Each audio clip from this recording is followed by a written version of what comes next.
Hello दोस्तों, कैसे हैं आप सब। हमारी कहानियां देखने के लिए हमारे चैनल को सब्सक्राइब कीजिए और हाँ, बेल आइकॉन पर क्लिक करना मत भूलिएगा। साधना जब अपने दोनों बेटों की शादी की जिम्मेदारियों से मुक्त हो गई तो उसे लगा अब उसे घर गृहस्थी की जिम्मेदारियों से भी छुट्टी मिल जाएगी।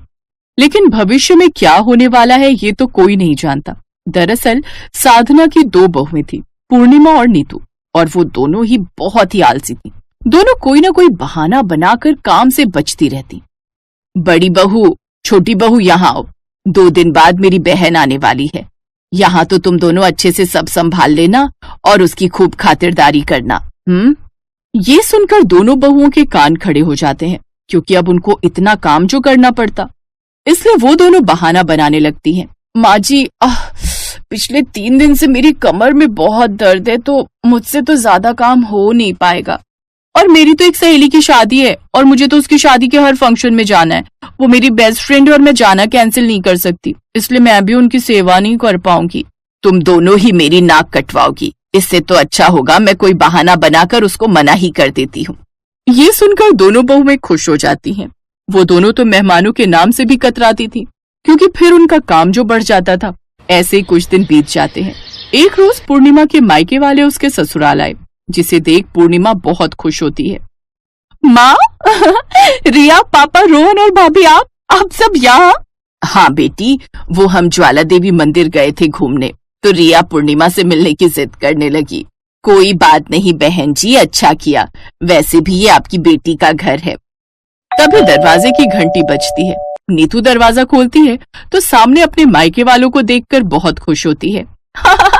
माँ, पापा, किंजल, गगन, सोनिया, तुम सब यहाँ। पता है मैं तुम सबको कितना मिस कर रही थी। और तभी तो हम तुझसे मिलने आ गए। अब दोनों देवरानी जेठानी के मायके वाले आ गए और घर में बैठने की जगह भी कम पड़ने लगी। जैसे तैसे वो सब बैठे। फिर दोनों देवरानी जेठानी रसोई में चली गई। मेरे घर वालों को ना छोले भटूरे रायता बहुत पसंद है, तो मैं वही बना देती हूँ।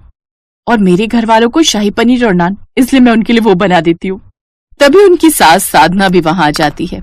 तुम दोनों को अब ये बात भी समझानी पड़ेगी। अरे घर में इतने सारे मेहमान हैं, तो कम से कम 4-5 आइटम तो बनाओ ही खाने के। ऐसा करो बड़ी बहू, तुम पहले चाय, पकौड़े, चीला बना कर ले आओ। फिर इसके बाद खाने में तुम छोले भटूरे, रायता, नान, शाही पनीर, दाल मखनी, मिक्स वेज और हाँ, खीर बना लेना। अब दोनों मिलकर इतना तो बना ही लोगी। और हाँ, पहले बड़ी बहू चाय, पकौड़े और चिल्ला बना कर ले आओ। जी माँ जी।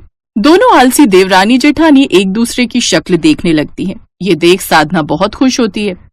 अब आएगा मजा। अब कम से कम इनके मायके वालों के नाम पर तो मैं इनसे अपने मन का बनवा ही सकती हूँ ना। नहीं तो इतने दिन से पकौड़े बनाने के लिए कह रही हूँ, लेकिन मजाल है दोनों आलसी मेरी सुनती। फिर 1 घंटे तक रसोई में खड़े रहकर वो चाय, पकौड़े और चीले बनाकर तैयार करती हैं और सबको परोसती हैं। अरे वाह, ये चाय, पकौड़े और चीले तो बड़े मस्त बने। सच में दीदी, कमाल के बने हैं। शुक्रिया। वैसे इन्हीं से हम सबका पेट भरने का इरादा है या खाना भी बनाया है कुछ?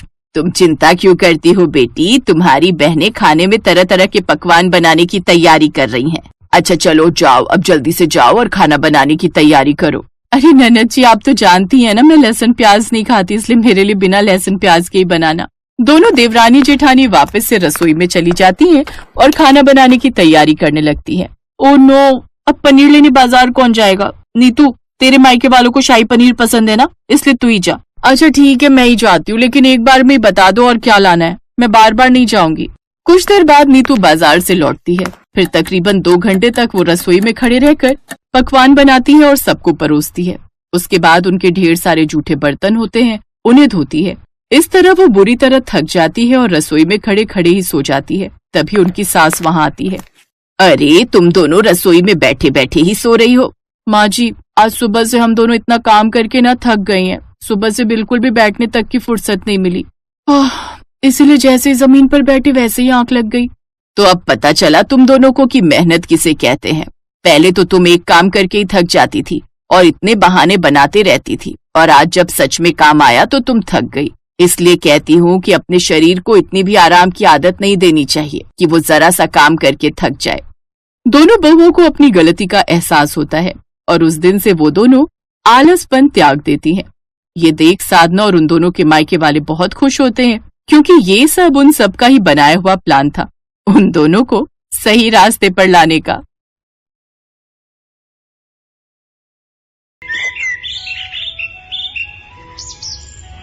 उमा और रमा दोनों बहनें कहने को तो रिश्ते में चचेरी बहनें थी, पर प्यार ऐसा था कि बिल्कुल सगी बहनों जैसा। शादी के बाद दोनों का रिश्ता देवरानी जेठानी का बन गया, फिर भी उनके रिश्ते में कोई फर्क नहीं आया। इसी बात के लिए उनकी सास शोभा बहुत खुश होती थी। तुम दोनों बहनों में इतना प्यार है कि सब तुम्हारी बहुत तारीफ करते हैं। उमा रमा तुम्हारी देवरानी है, फिर भी तुम दोनों ने इस रिश्ते को भी कितने प्यार से संजो कर रखा हुआ है, ये देखकर मुझे बहुत खुशी होती है। थैंक यू माँ जी, बस आप हमें अपना आशीर्वाद दो कि हमारा प्यार ऐसे ही बना रहे। माँ जी, मैंने तो सच में पिछले जन्म में बहुत अच्छे कर्म किए हैं, जो मुझे उमा दीदी जैसी बहन या फिर ये कहूँ कि जेठानी मिली है। वैसे तुम दोनों गर्मियों की छुट्टियों में अपने मायके कब जा रही हो? माँ जी, वंश, चारू, रिया और कार्तिक ट्यूशन से आ जाएं, उसके बाद ही हम निकल जाएंगे। चलो खूब मजे करना गर्मियों की छुट्टियों में। शाम को उमा और रमा बच्चों के साथ गर्मियों की छुट्टियों में कुछ दिन रहने के लिए मायके चली जाती हैं। एक शाम वो बाजार घूमने निकली। नानी जी, मुझे मैंगो शेक पीना है। नानी जी, मुझे तो चॉकलेट शेक पीना है। एक काम करो उमा, बच्चों को यहाँ से मैंगो शेक पिला दो। ठीक है मम्मी, इन चारों के लिए बनवा लेती हूँ। कौन से चार? दो ही तो हैं। रिया और कार्तिक के लिए बनवाने की कोई जरूरत नहीं है, उनके आने से पहले इन्हें जल्दी जल्दी पिला दे। इतने पैसे नहीं है मेरे पास कि मैं उन चारों का बनवाती रहूं, और तू भी उन पर कम ध्यान दिया कर। मम्मी, रिया और कार्तिक हमारे अपने घर के बच्चे हैं, चाची हमारी अपनी है, हमारे अपने घर के बच्चे हैं वो। तुम भी पता नहीं क्या क्या सोचती रहती हो मम्मी। तभी रमा और उसकी मम्मी आ जाते हैं। वंश, चारू, ये लो तुम दोनों की चॉकलेट आइसक्रीम। मैंने सोचा रिया और कार्तिक आइसक्रीम की जिद कर रहे हैं तो तुम दोनों की भी ले लूं। जल्दी से खा लो, नहीं तो पिघल जाएगी। हाँ ताई जी, मम्मी बोली कि इन दोनों के लिए भी ले लेते हैं। अरे भाभी, इतनी दूर डॉक्टर की दुकान पर भी गए और आज डॉक्टर की दुकान ही बंद थी, तभी तो आने में देर हो गई। वैसे बिटिया, तुमने बेडशीट खरीद ली? हाँ, ले ली है चाची जी। यही फर्क था उमा और रमा की मम्मी में, पर उमा ने घर जाकर अपनी मम्मी को समझाया। मम्मी, मेरा और रमा का एक ही मायका है, पापा का और चाचा जी का एक ही काम है, एक ही घर है, फिर ऐसा भेदभाव क्यों मम्मी? आपको पता है आपकी इन बातों का असर बच्चों पर भी पड़ेगा। तभी बाहर से बच्चों की लड़ाई की आवाज आती है। कार्तिक, ये बॉल मेरी नानी ने दिलाई है, तुम अपनी नानी को बोलो ना कि वो तुम्हें ऐसी बड़ी बॉल दिलवाए, मेरी बॉल मत छुओ। कार्तिक, वंश को अपनी बॉल से खेलने दे। देख, हमारी नानी ने हमें कितना सुंदर गेम दिलवाए है। चल हम ये गेम खेलते हैं। अब हम इन दोनों को अपनी नानी का दिया हुआ गेम खेलने ही नहीं देंगे। हाँ चल खेलते हैं। हम भी अपनी नानी जी को बोलते हैं कि वो हमें ऐसा गेम खरीद कर दें। हाँ, अब हम अपना गेम खरीदेंगे। नानी नानी। देखा मम्मी, बच्चों में भी वही भेदभाव आ गया जो आप करते हो। वो भी अपनी नानी मेरी नानी कर रहे हैं। मम्मी, रमा और मैं दोनों बहनें एक दूसरे को बहुत प्यार करते हैं। मैं नहीं चाहती कि हमारे बच्चों में भेदभाव हो। उमा की बात शायद उसकी मम्मी की समझ में आ गई थी, इसलिए जब उमा और रमा वापस ससुराल आई तो उमा और रमा दोनों बहनों ने अपने बच्चों में चेंज देखा। पता है दादी जी, हमारे दो नाना नानी है, कार्तिक और रिया की नानी भी हमारी नानी है। हाँ, और वंश और चारू की नानी हमारी नानी है। ये देखो दादी जी, हमारी बड़ी नानी ने हमें ये वाला गिफ्ट दिया और नानी ने ये वाला। हाँ, और छोटी नानी ने हमें गिफ्ट दिया और नानी ने भी। अरे वाह, तुम सबकी तो दोनों नानी ने बहुत अच्छे अच्छे गिफ्ट दिए हैं। अब तो तुम सबके मजे हैं। तुम्हारी दो दो नानी जो है। बच्चों की मीठी मीठी प्यार भरी मासूम बातें सुनकर उमा और रमा दोनों की आंखें खुशी के आंसुओं से भर आती हैं और दोनों देवरानी जेठानी यानी दोनों बहनें एक दूसरे के गले लग जाती हैं। हेलो दोस्तों, कैसे हैं आप सब?